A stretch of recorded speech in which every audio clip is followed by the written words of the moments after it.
Infection control society Pakistan آپ کی صحت کے لیے، آپ کو اچھا ماحول فراہم کرنے کے لیے اور آپ کی انکم کو بہت زیادہ دواؤں کے اخراجات سے بچانے کے لیے مختلف چیزیں آپ کے سامنے، مختلف مضامین، مختلف ویڈیوز پیش کرتی ہے۔ اگر آپ لوگ بہت غور سے اس کو سنیں اور اس کو اپنے زندگی میں اپلائی کریں تمام چیزوں کو، تو انشاءاللہ یقیناً بہت ہی بہتری گھریلو ماحول میں بھی آ جائے گی، صحت کے معاملات بھی درست ہو جائیں گے اور معاشی طور پہ جو ہر وقت کی پریشانیاں ہیں وہ بھی ختم ہو جائیں گی۔ ہم آپ کے سامنے مڈ وائف کے بارے میں اور گھر میں جو ڈیلیوری ہوتی ہے یا خواتین کے جو مسائل پیدا ہوتے ہیں اس کے بارے میں گفتگو کر رہے تھے۔ اب ہم آپ کو یہ بتائیں گے کہ زچگی کے دوران گھر پر کیسے دیکھ بھال کی جا سکتی ہے۔ تو یہ ہے کہ اسپتال کے برخلاف جہاں عورت اجنبی ماحول میں ہوتی ہے، گھر پر عورت کسی تکلیف کیے بغیر عام ماحول میں رہ سکتی ہے۔ زچگی کے دوران مڈ وائف سے قریبی تعلق استوار ہو سکتا ہے، یعنی بالکل وہ ایک دوست کی طرح سے آپ کے ساتھ رہ سکتی ہیں، لیکن بہرحال وہ مہمان ہوتی ہے، اس لیے اسے گھر والوں کی خواہشوں اور خیالات کا احترام کرنا چاہیے۔ اب جیسے کہ لوگ مشورہ دیتے ہیں کہ اس طرح سے کر لیں آپ، تو بہرحال احترام ضرور کرنا چاہیے، لیکن ان کا جو کام ہے وہ یہ ہے کہ جو حاملہ خاتون ہیں ان کو کس چیز کی ضرورت ہے اور ان کے لیے کیا بہتری ہوگی، اس کا ان کو سب سے زیادہ خیال رکھنا چاہیے۔ تو بہت ہی احترام سے، بہت ہی اچھے طریقے سے گھر والوں کو ٹریٹ کیا جائے اور ان کو بتایا جائے کہ آپ بالکل صحیح کہہ رہے ہیں، لیکن اس وقت ان کو اس چیز کی زیادہ ضرورت ہے کہ ان کے لیے جو بھی بہتر سچویشن ہو، جیسے اسپتال لے کے جانا ہے یا جو بھی کرنا ہے وہ کیا جائے۔ تو مڈ وائف کو اپنے آلات اس طرح سے رکھنے چاہیے کہ ان کو کوئی نہ چھیڑے اور مؤثر طور پر استعمال بھی کیا جا سکے۔ فرنیچر اور فرش وغیرہ کو خراب ہونے سے بچانا چاہیے، یعنی اس کے اوپر کوئی ایسی کورنگ کر لیں، کوئی پلاسٹک کا کوئی چیز لگا دیں تاکہ وہ خراب نہ ہو۔ اسے اسپتال کے زچگی کے کمرے کی فضا نہیں بنانی چاہیے جہاں پہ بہت ہی ٹینس ماحول ہوتا ہے، اور جو حاملہ خاتون ہوتی ہیں وہ بھی بہت ہی ٹینس ماحول میں ہوتی ہیں، تو چونکہ وہ گھر پہ ہیں اس وجہ سے ان کو یہ ٹینشن نہیں ہوگی، وہ اپنے لوگوں کے درمیان میں ہوتی ہیں۔ تو مڈ وائف کو بھی یہ چاہیے کہ وہ جو بہت زیادہ سختی اور اس سے جو ہے کام نہیں لیں، بلکہ بہت ہی ریلیکس ہو کے خود بھی کام کریں، اور جو حاملہ خاتون ہیں ان کو بھی بہت زیادہ ریلیکس رکھیں۔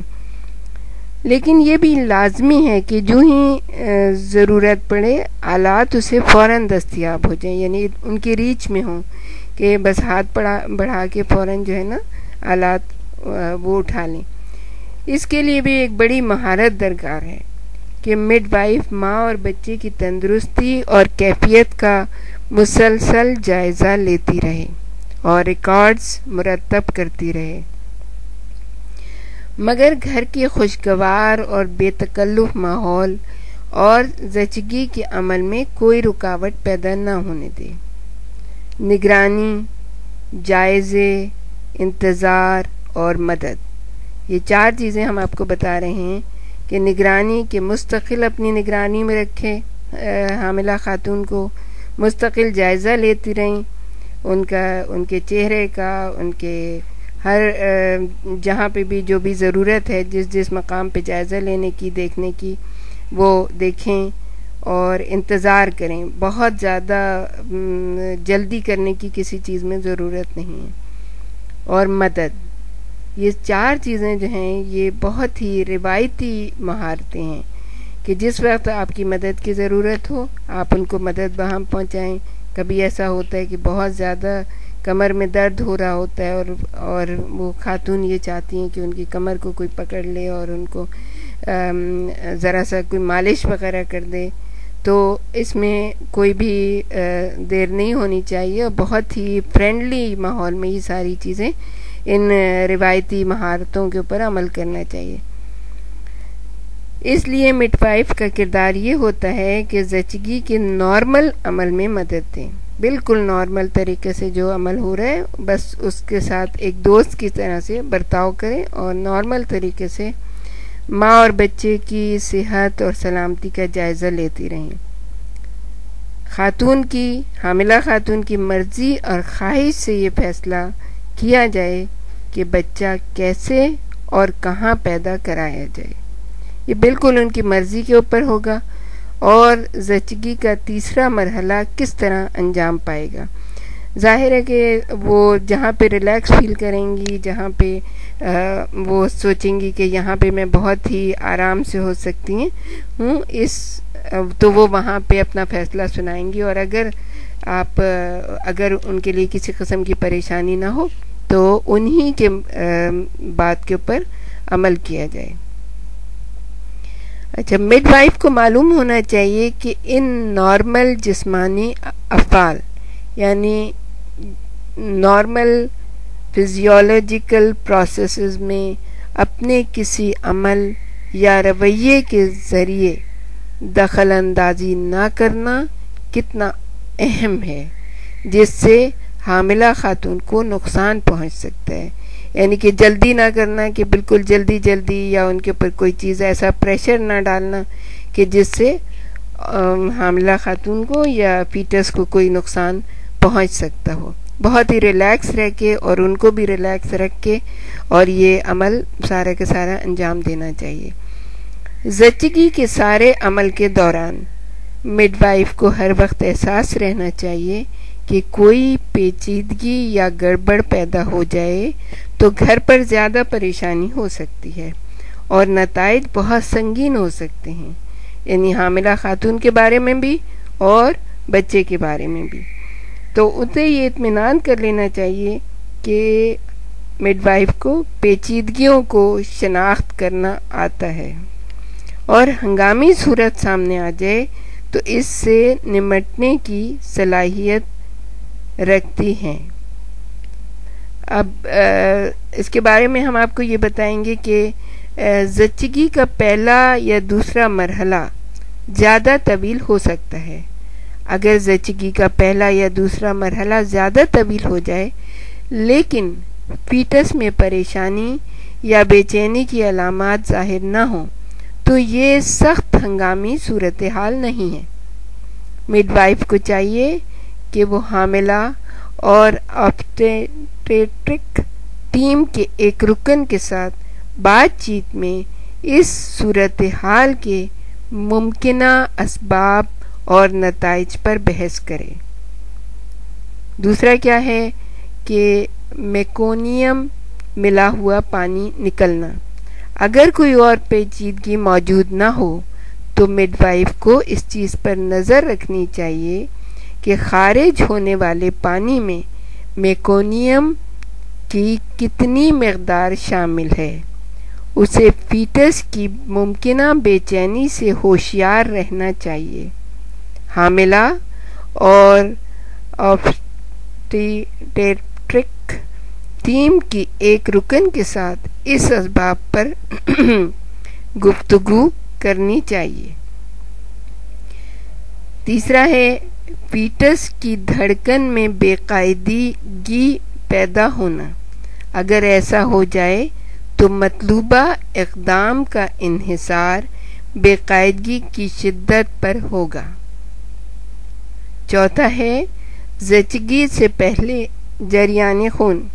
یہ شدید ہنگامی صورتحال ہے۔ مناسب ہوگا کہ حاملہ کو فوری طور پر اسپتال لے جانے کے لیے ایمبولینس منگوائی جائے، اور اس کے لیے ہم آپ کو یہ مشورہ دیں گے کہ آج کل ہر ایک کے پاس سیل فون ہے، مڈ وائف کے پاس بھی اس کا ہونا بہت ضروری ہے کہ ان کے پاس سیل فون ہو، اس کے اندر ایسے ہاسپٹلس کے نمبر ہوں کہ جو ایمرجنسی کیسز لیتے ہیں، اور وہ ان سے بات کر کے حاملہ خاتون کو وہاں پہ منتقل کرا سکتی ہیں. اور کچھ ہاسپٹل ایسے بھی ہوتے ہیں کہ جن کے پاس جو ہے ایمبولینس ہوتی ہے اور وہ پک کر سکتے ہیں.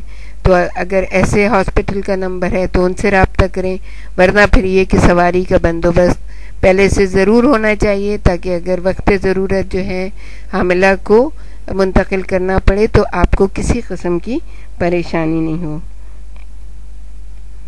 اور فوری طور پر ایمبولینس منگوائی جائے. پھر ہے 5واں چیز کیا ہم آپ کو بتائیں گے کہ فیٹس کا کندھا پھنس جانا. یہ ایک غیر متوقع اور شدید ہنگامی صورتحال ہو سکتی ہے جس سے نمٹنے کا مڈ وائف کو علم ہونا چاہیے. پھر کیا ہے؟ 6 ہے زچگی کے بعد جریان خون. مڈ وائف کو معلوم ہونا چاہیے کہ اس جریان خون کے اسباب کیا ہیں اور ان پر کیسے قابو پایا جائے.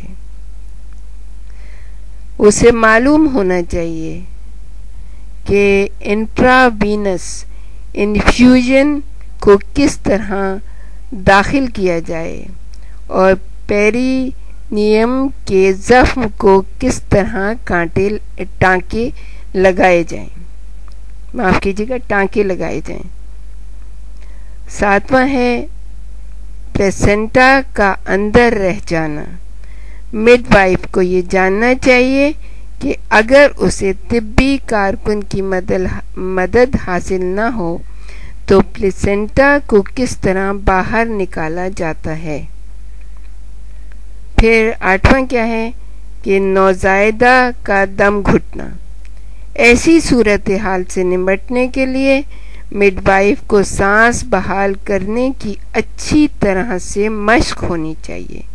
اس کے پاس مطلوبہ آلات درست حالت میں ہونا چاہیے جسے وہ ہر بار گھریلو زچگی کے لیے جانے سے پہلے چیک کر لیا کرے. یعنی جب وہ جا رہی ہیں گھر پہ زچگی کرانے کے لیے کسی کو تو اس سے پہلے ان کے سارے آلات جو ہیں وہ درست حالت میں ہونے چاہیے اور جانے سے پہلے چیک کر لیا جائے. اچھا، پھر دوسری بات یہ ہے کہ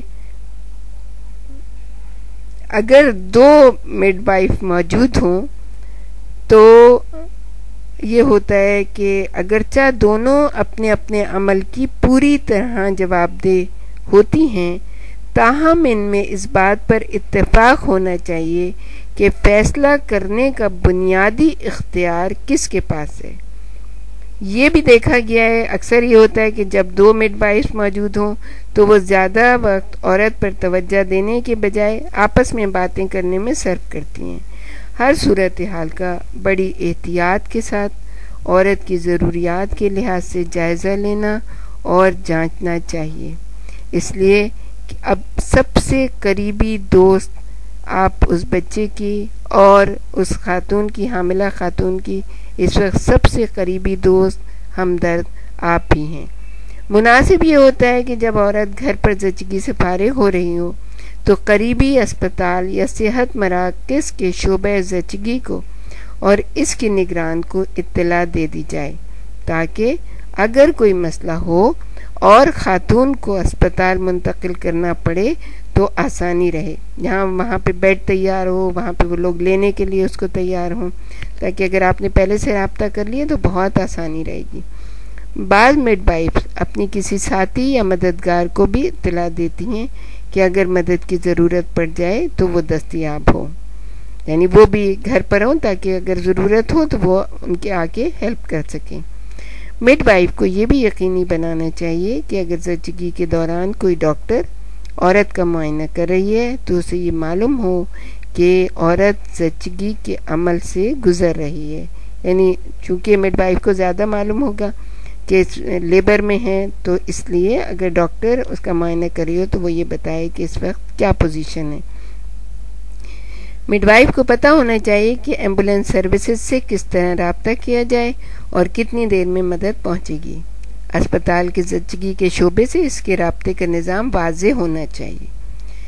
گھریلو ولادت کے دوران مڈ وائف جو فیصلہ کرتی ہے ان کے لیے زبردست طبی سوجھ بوجھ درکار ہوتی ہے. ہو سکتا ہے یہ اس کے کیریئر کے مشکل ترین فیصلے ہوں. ذمہ داری اور جوابدہی کے پہلو سے گھر پر ولادت مڈ وائفز کے لیے اتنی ہی اہم ہو جاتی ہے جتنی یہ حاملہ خاتون کے لیے ہوتی ہے.